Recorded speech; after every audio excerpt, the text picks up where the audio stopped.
प्रिय ख्रिस्त विश्वासियों, जय यीशु। सेक्रेड स्क्रिप्ट सोर्स के एक और ज्ञानवर्धक एपिसोड में आपका स्वागत है, जो आध्यात्मिक प्रोत्साहन और दिल को छू लेने वाली बाइबल कहानियों की आपकी दैनिक खुराक। मैं रेचल हूँ और मुझे बहुत खुशी है कि आप आज हमारे साथ यहाँ हैं। आज का हमारा विषय ऐसा है जो हमारे जीवन में किसी न किसी मोड़ पर हम सभी को छूता है। संकट में विश्वास, कठिन समय में ईश्वर पर भरोसा करना। हम यह पता लगाएंगे कि जब हम जीवन की सबसे कठिन चुनौतियों का सामना करते हैं तो हम ईश्वर के वचन में कैसे शक्ति और आशा पा सकते हैं। आज की बातचीत के लिए हमारा मार्गदर्शक वचन नीति वचन 3:5-6 में पाया जाता है, जो कहता है, अपने पूरे दिल से यहोवा पर भरोसा रखो और अपनी समझ का सहारा मत लो। अपने सब कामों में उसी को मानो और वह तुम्हारे लिए सीधा मार्ग निकालेगा। हमारे साथ जुड़ने के लिए धन्यवाद। अगर आपको यह संदेश उत्साहवर्धक लगते हैं तो कृपया हमारे चैनल को सब्सक्राइब करें और हमारे बाइबल समुदाय का हिस्सा बनें। आइए हम एक साथ आस्था की इस यात्रा पर चलें। अब आइए अपनी आध्यात्मिक बातचीत में गोता लगाएं। एक हलचल भरे शहर के बीचों बीच राहेल नाम की एक युवती रहती थी। उसका जीवन कड़ी मेहनत और समर्पण का प्रमाण था। उसके पास एक आशाजनक करियर, एक प्यारा परिवार और एक उज्जवल भविष्य था। लेकिन जैसा कि जीवन में अक्सर होता है, इसने उसे एक ऐसा कर्वबॉल दिया जिसने उसे अंदर तक हिला दिया। यह सब अचानक एक बीमारी से शुरू हुआ जिसने उसके पिता को प्रभावित किया, एक मजबूत और जीवंत व्यक्ति जो उनके परिवार का आधार था। राहेल के पिता डेविड को दिल की गंभीर बीमारी का पता चला। डॉक्टर गंभीर थे और पूर्वानुमान अच्छा नहीं था।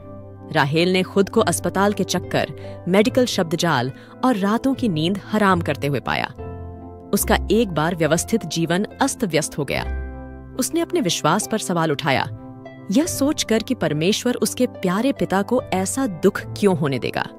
इस उथल पुथल के बीच राहेल को एक वचन याद आया जिसे उसके पिता अक्सर उद्धृत करते थे, अपने पूरे दिल से यहोवा पर भरोसा रखो और अपनी समझ का सहारा मत लो।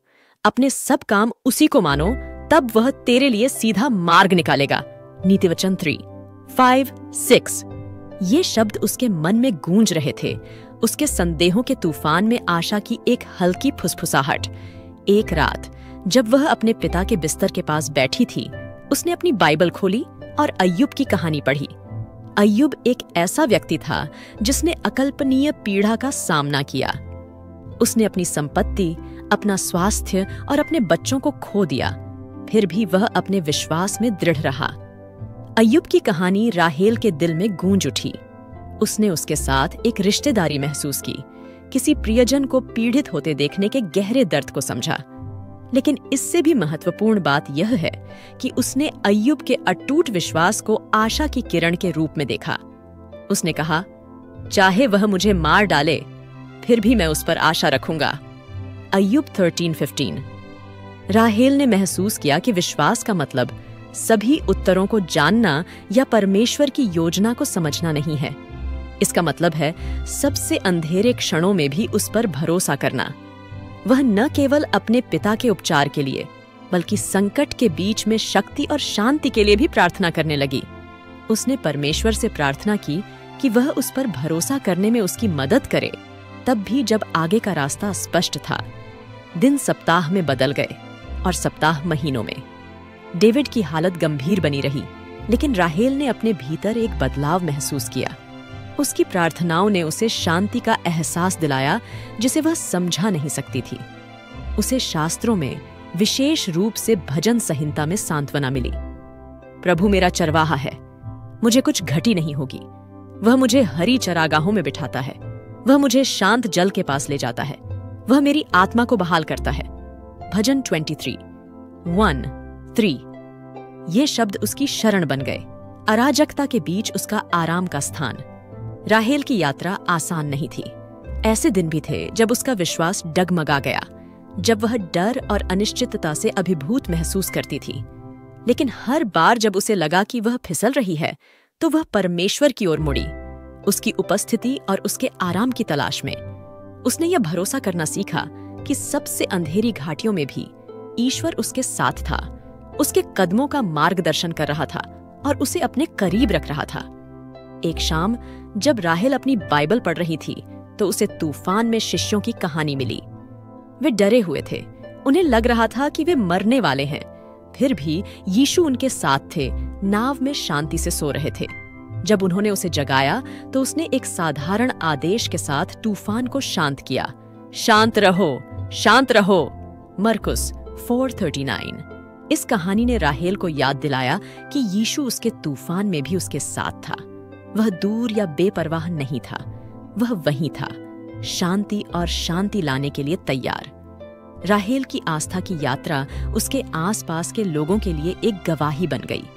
उसके दोस्तों और परिवार ने ईश्वर पर उसके अटूट भरोसे को देखा और इसने उन्हें प्रेरित किया। वह आशा की किरण बन गई, अपनी कहानी साझा की और दूसरों को कठिन समय में अपने विश्वास को बनाए रखने के लिए प्रोत्साहित किया। उसके पिता की हालत धीरे धीरे सुधरने लगी और हालांकि वह पूरी तरह से ठीक नहीं हुए थे, लेकिन उन्होंने संघर्ष के बीच अनुग्रह और खुशी के क्षणों का अनुभव किया। संकट के समय राहेल का विश्वास और भी मजबूत हुआ। उसने सीखा कि ईश्वर पर भरोसा करने का मतलब दर्द का अभाव नहीं है, बल्कि उसकी शांति की उपस्थिति है।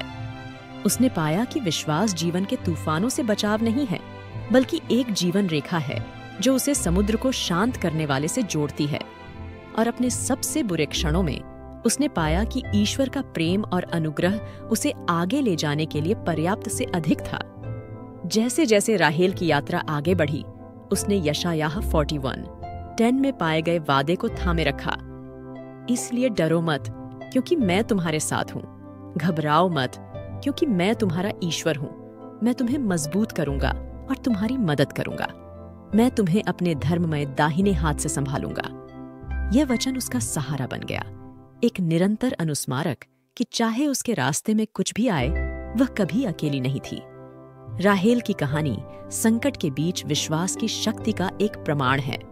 यह हमें याद दिलाता है कि जब हम ईश्वर पर भरोसा करते हैं तो सबसे अंधेरी घाटियां भी विकास और परिवर्तन का स्थान बन सकती हैं। हम हमेशा उसके तरीकों को नहीं समझ सकते, लेकिन हम भरोसा कर सकते हैं कि वह हमारे साथ है, हमारा मार्गदर्शन कर रहा है और हमें अपने करीब रख रहा है।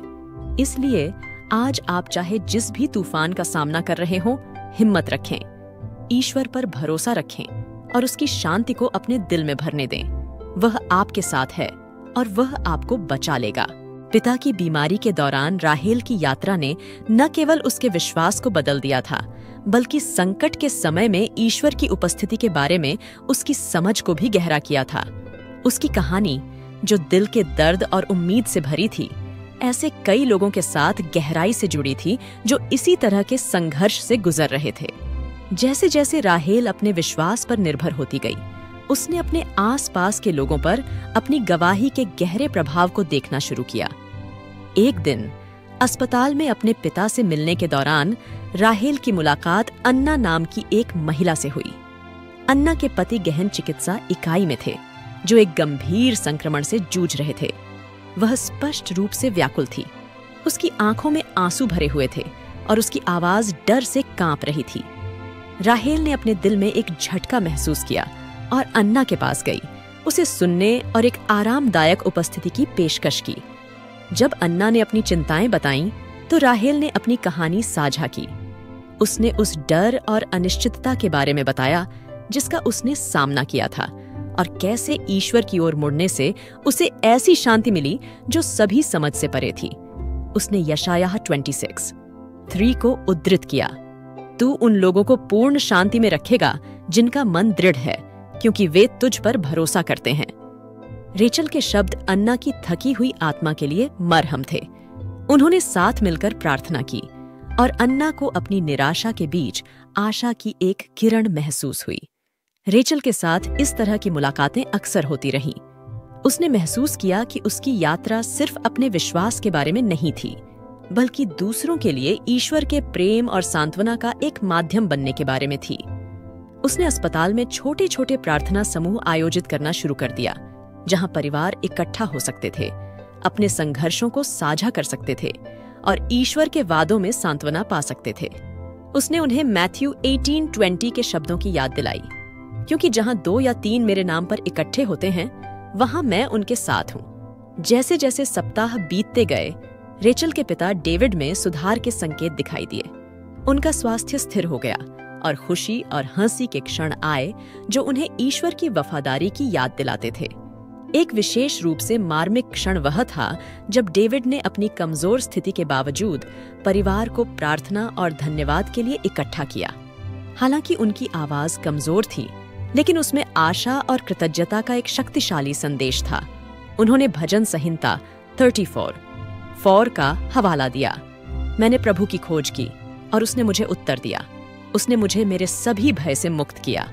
यह एक ऐसा क्षण था जिसे राहेल हमेशा संजो कर रखेगी।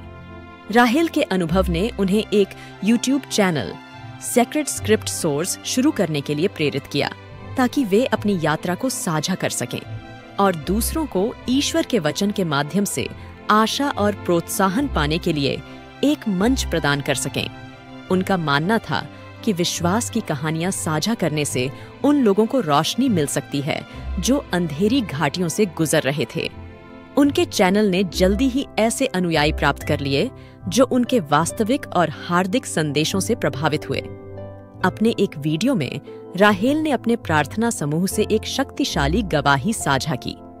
जॉन नाम का एक व्यक्ति जो कैंसर के निदान से जूझ रहा था, ने घटनाओं के एक उल्लेखनीय मोड़ का अनुभव किया। महीनों की प्रार्थना और विश्वास के बाद उसके स्कैन में कैंसर के कोई लक्षण नहीं दिखे।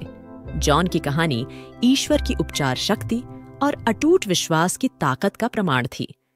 राहेल ने जेम्स 5:15 का हवाला दिया और विश्वास में की गई प्रार्थना बीमार व्यक्ति को ठीक कर देगी। प्रभु उन्हें उठाएगा। यदि उन्होंने पाप किया है तो उन्हें क्षमा किया जाएगा। राहेल का चैनल कई लोगों के लिए प्रेरणा का स्रोत बन गया। उसे दर्शकों से कई संदेश मिले जिन्होंने उसके वीडियो में आशा और सांत्वना पाई। उन्होंने अपने विश्वास की कहानियां साझा की और बताया कि कैसे ईश्वर ने उन्हें कठिन समय में सहारा दिया। राहेल ने हमेशा प्रोत्साहन के शब्दों के साथ जवाब दिया और हर उस व्यक्ति के लिए प्रार्थना की जो उससे संपर्क करता था। एक शाम राहेल ने अपने दर्शकों के लिए एक विशेष संदेश रिकॉर्ड करने का फैसला किया। वह जीवन के तूफानों के बीच विश्वास के महत्व को संबोधित करना चाहती थी और अपने दर्शकों को ईश्वर के अटूट प्रेम पर भरोसा करने के लिए प्रोत्साहित करना चाहती थी। उसने अपने पिता के बीमार पड़ने से लेकर प्रार्थना और शास्त्र की परिवर्तनकारी शक्ति तक की अपनी यात्रा को याद करके शुरुआत की। आंखों में आंसू भरकर राहेल ने कहा, प्रिय मित्रों, मैं चाहती हूं कि आप यह जानें कि आज आप जो भी सामना कर रहे हैं, आप अकेले नहीं हैं। ईश्वर आपके साथ है, आपको अपने करीब रखता है और आपको सहने की शक्ति देता है। जिस तरह वह मेरे पिता की बीमारी के दौरान मेरे साथ रहा है, वैसे ही वह आपके संघर्षों में भी आपके साथ है। उसके वादों पर भरोसा रखें और उसकी अनंत भुजाओं पर झुकें। उन्होंने आगे कहा, व्यवस्था विवरण 31:8 में एक सुंदर वचन है जो कहता है, प्रभु स्वयं तुम्हारे आगे चलता है और तुम्हारे साथ रहेगा। वह तुम्हें कभी नहीं छोड़ेगा और न ही त्यागेगा। डरो मत, निराश मत हो। इन शब्दों को जीवन के तूफानों में अपना सहारा बनने दो। आपके लिए ईश्वर का प्यार अपरिवर्तनीय है और उनकी उपस्थिति आराम और शांति का निरंतर स्रोत है। राहेल ने अपने संदेश को एक हार्दिक अपील के साथ समाप्त किया। यदि आप इस चैनल पर साझा की गई कहानियों और संदेशों से धन्य हैं, तो मैं आपको सेक्रेड स्क्रिप्ट सोर्स को सब्सक्राइब कर लेने के लिए प्रोत्साहित करती हूँ। सब्सक्राइब कर लेने से आप विश्वासियों के एक समुदाय में शामिल हो जाएंगे जो ईश्वर के वचन की शक्ति के माध्यम से एक दूसरे का समर्थन और उत्थान करते हैं। साथ मिलकर हम अपनी आस्था की यात्रा में शक्ति और आशा पा सकते हैं। कृपया उस सब्सक्राइब बटन पर क्लिक करें और हमारे परिवार का हिस्सा बनें। एक गर्म मुस्कान के साथ उसने कहा, मुझे साझा करने की अनुमति देने के लिए धन्यवाद। मेरी कहानी आपके साथ है। आपका समर्थन मेरे लिए बहुत मायने रखता है। परमेश्वर आपको आशीर्वाद दें और आपको हमेशा बनाए रखें। जैसे ही रेचल ने कैमरा बंद किया, उसे संतुष्टि का गहरा एहसास हुआ। वह जानती थी कि परीक्षणों और जीत से भरी उसकी यात्रा परमेश्वर की वफादारी का एक प्रमाण थी। उसका चैनल सेक्रेड स्क्रिप्ट सोर्स कई लोगों के लिए आशा की किरण बन गया था, जो उनके जीवन के सबसे अंधेरे कोनों में परमेश्वर की रोशनी बिखेर रहा था। निराशा की गहराइयों से लेकर आस्था की ऊंचाइयों तक रेचल की कहानी अनगिनत व्यक्तियों को प्रेरित करती है। संकट के बीच भी ईश्वर पर उसका अटूट भरोसा एक शक्तिशाली अनुस्मारक है कि विश्वास के साथ हम किसी भी बाधा को पार कर सकते हैं, और जब वह अपनी यात्रा साझा करती है तो वह दूसरों को ईश्वर के प्रेम और अनुग्रह की परिवर्तनकारी शक्ति का अनुभव करने के लिए आमंत्रित करती है। देखने वाले सभी लोगों को याद रखना चाहिए कि आपका विश्वास पहाड़ों को हिला सकता है। ईश्वर पर भरोसा रखें और उनकी शांति को अपने दिल में भरने दें। दैनिक बाइबल वार्ता और कहानियों के लिए सेक्रेड स्क्रिप्ट सोर्स की सब्सक्राइब कर लें, जो आपको उत्साहित और प्रेरित करेंगी। आइए हम सब मिलकर विश्वास की इस यात्रा पर चलें। धन्य रहें। देखने के लिए धन्यवाद, और अगली बार तक हमारे प्रभु यीशु ख्रिस्त की शांति और कृपा हमेशा आपके साथ रहे। पिता, पुत्र और पवित्र आत्मा के नाम पर आमीन। जय यीशु।